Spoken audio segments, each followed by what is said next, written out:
Bonjour, ici Louis Romain. Je vais vous expliquer aujourd'hui comment on fait un petit jardin très simple, un petit jardin instantané, avec très peu de matériaux, seulement des matériaux qu'on peut trouver autour de soi. C'est des épluchures de légumes, vos déchets de cuisine, du fumier, ici c'est du fumier de cheval, qui est mélangé à un petit peu de paille, mais on peut utiliser n'importe quel fumier animal, du carton pour faire du paillage en couche, et finalement de la paille.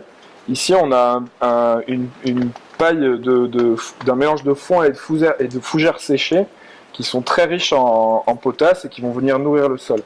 L'idée de ce petit jardin, c'est d'avoir un jardin très facile à mettre en place, qui va stimuler la fertilité en protégeant et en encourageant la microbiologie du sol. Voilà, donc la première étape, ça va être d'oxygéner le sol. Donc on va simplement le décompacter. Donc avec la fourche, on va l'utiliser comme une grelinette, la fourche bêche, et on va décompacter le sol en aérant juste le sol comme ça et sans retourner la terre pour protéger la microbiologie du sol, la vie du sol, qui n'aime pas la lumière.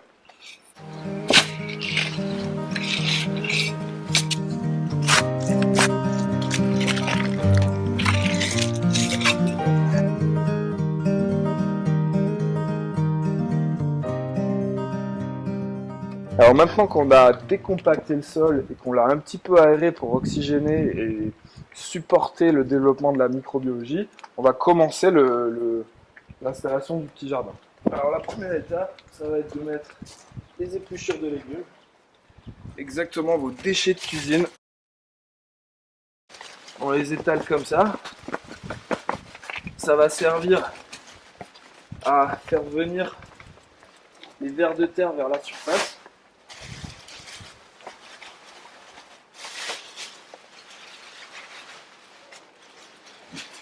Ils vont venir se nourrir de ces épluchures de cuisine, ces déchets de cuisine. Ensuite, on va installer une petite couche de fumier.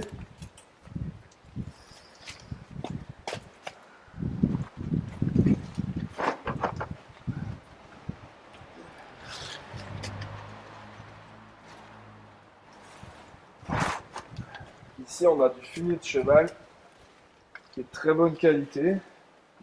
Et vous pouvez récupérer du fumier animal de n'importe quelle provenance, locale de préférence, qui vont venir faire un apport d'azote et que les vers de terre aiment particulièrement, et qui va les faire remonter à la surface pour remonter des nutriments des profondeurs du sol en surface pour nourrir les plantes qu'on va planter ensuite.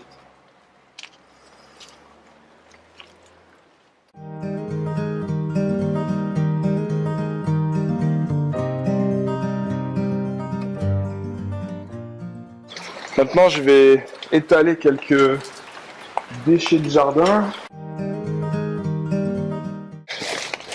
Maintenant, je vais procéder à la mise en place du carton. Donc, le carton sert vraiment encore une fois, à protéger la vie du sol.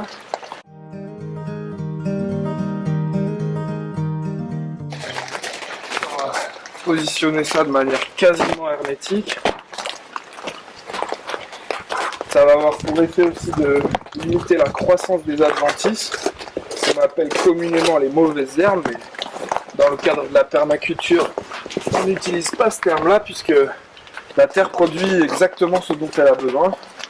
Et les mauvaises herbes sont pour la plupart du temps des bio-indications qui nous donnent des éléments importants sur la connaissance du sol que l'on travaille. Un autre avantage de répartir du carton de cette manière, c'est de faire un apport en carbone dans le sol et de favoriser la vie fongique. La dernière couche qu'on va placer maintenant, c'est la couche de paille. On dit en général qu'on place un pied de paille, c'est-à-dire plus de 30 cm de paille.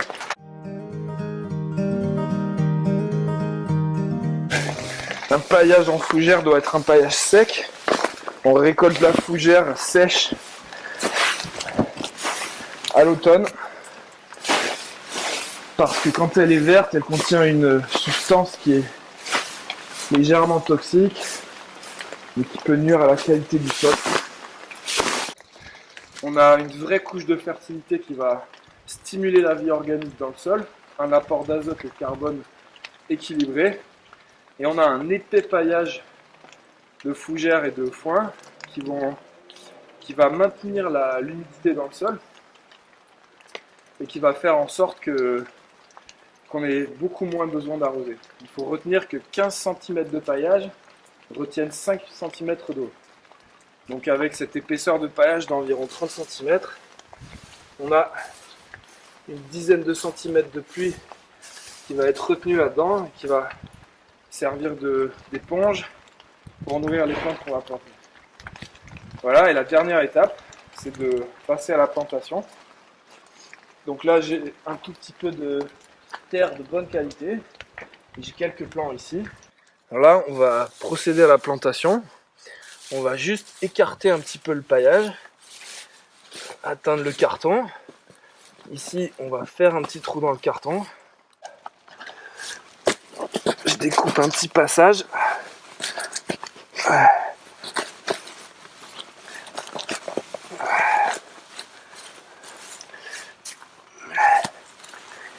Et là, on va mettre un petit peu de bonne terre. L'idée, c'est de mettre de la terre de qualité. Ça peut être un peu de terreau ou simplement une bonne terre bien vivante avec un bon équilibre minéral et une bonne microbiologie pour stimuler le départ du plant.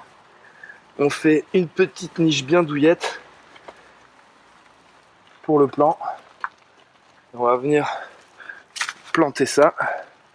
Ici, on a une petite courgette ronde qui va donner un joli petit plant de courgette avec une bonne production pour l'été.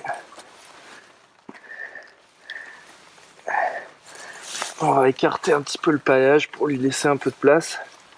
Et voilà, c'est fini, le petit jardin instantané. L'idée maintenant, c'est de plus marcher dessus, puisque la terre a été préparée et décompactée.